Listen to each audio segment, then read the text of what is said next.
So let's talk about this beef that's going on between Charter and Disney, where they're trying to negotiate compensation that fits both their financial needs, right? Because we all know what comes down to the money.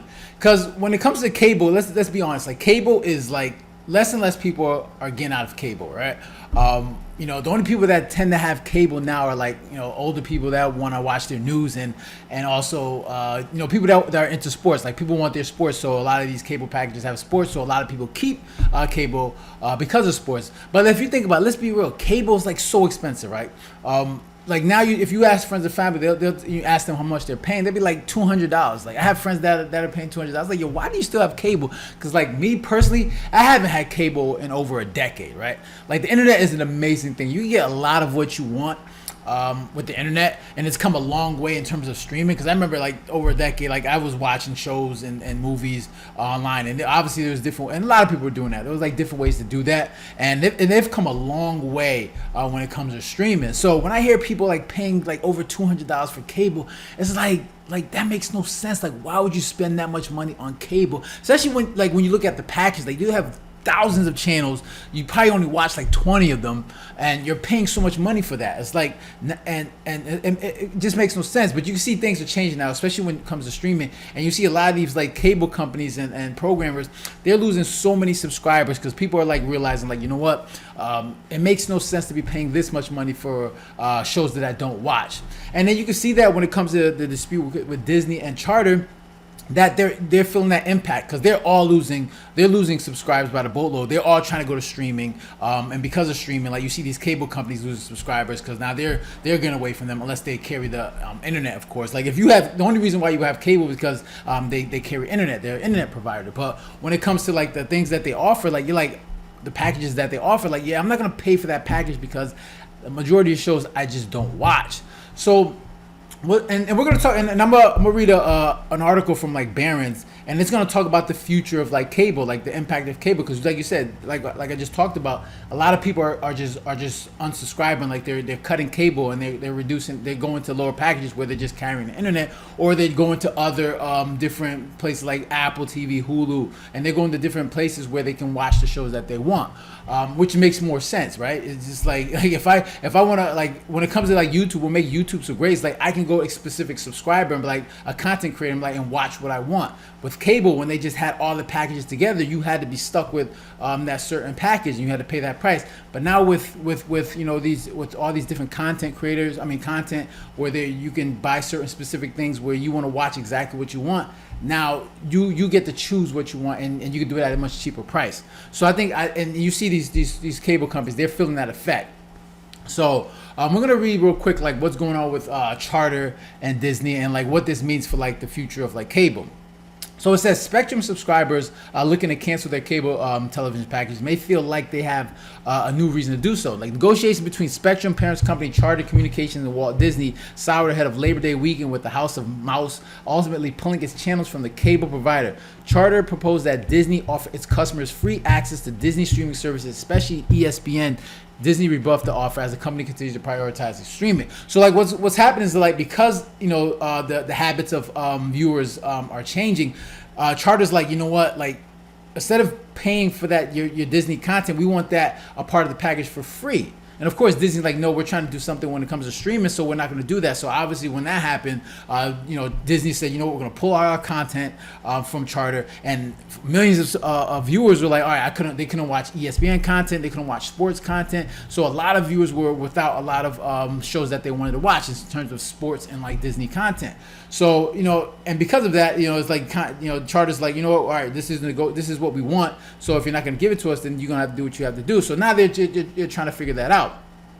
So it says companies had yet to reach an agreement as of early of Wednesday evening, meaning millions of subscribers were unable to watch Disney-owned channels, including ESPN, Disney Channel, ABC. And with the U.S. Open heating up and NFL season right around the corner, this dispute couldn't come at a worse time for Charter. And that sucks because a lot of people, if you got football season coming up, and there's gonna be a lot of people that want to watch football, but because you're stuck between these two people's negotiation, there's gonna be a lot of people, unless they come to an agreement, that won't be able to watch their favorite teams play football, or just teams in general. So that's always an issue. This is not the first time it's happened. This happened many times, especially when you deal with blackouts.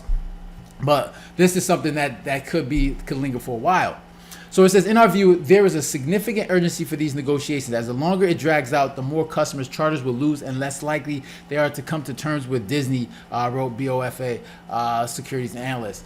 So roughly 25% of Charters clients engage with Disney content. Charter said on a call last week.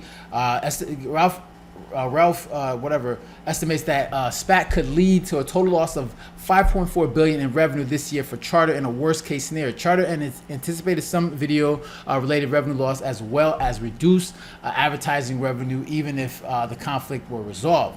All right. So Rife and other analysts,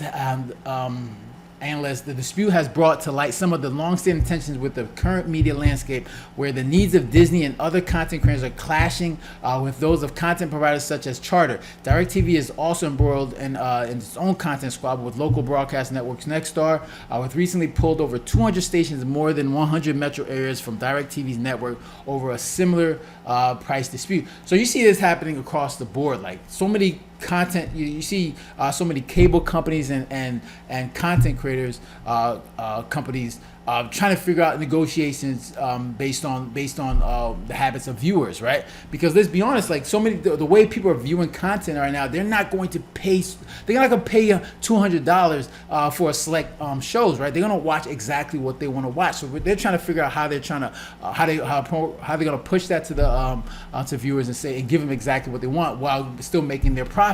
And obviously, when you have these cable companies and these program content creators like trying to figure out negotiations, it's like, all right, you know, I'm trying to make my money. Like, what can we negotiate? So it's trying to figure out a balance. And obviously, this is going to be a tough thing for like both these. You see ESPN, the way they're losing subscribers, like people are unsubscribing to them for a variety of different reasons. And people, and when it comes to these cable companies, people don't want to pay for the packages that they offer. So they got to offer a lesser price. So because these cable companies are offering a lesser price, then they're going to just say, all right, you know what, ESPN or Disney, you're charging us too much. Can we get less? Can we reduce the price to use your content? So it's just a back and forth between these two these businesses trying to figure out a way to make money off of the content. So it says, while the cable TV industry has been declining for years, there's concern that this could put the final nail in the coffin. Whatever the outcome, we're likely witnessing an acceleration and implosion of legacy TV, agreed Oppenheimer analyst. It's clear that the current media and cable models are conflicting and unsustainable. And that's a fact. Like I said, I haven't had cable in over a decade.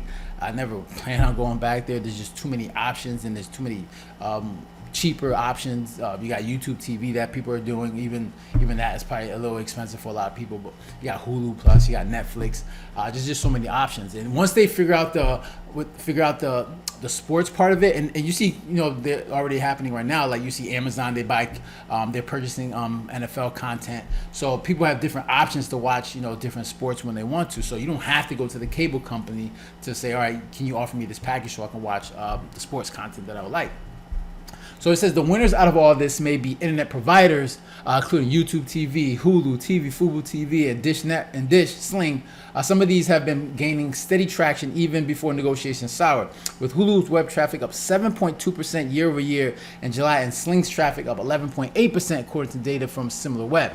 Web traffic may pick up as consumers look for ways to watch their regular scheduled program. Online search interest in 5 major live TV streaming services picked up September 1st, when news of Disney's blackout became public, according to Google Trends. So, like I said, you have a variety of different options. The only issue that I have with that is just, like, there's just so many different options. Like, you gotta go here to watch, you gotta go Sling to watch this, Hulu to go watch this, Apple TV to watch this, Amazon to do this. It's like, the good thing about cable is that they have everything centralized. So now, trying to figure out, you're gonna need like different remotes for different content you want to watch, right? Like, you got to get the Roku, you got to get Apple, you got to just it does create a little issue when it comes to like trying to find a way to streamline everything. And that's a problem that someone can solve. Like, if someone can figure out that issue where all these companies can talk to each other, where they can streamline everything into one place, that would make it easier for consumers. But it seems like all these companies are trying to figure out like how to just like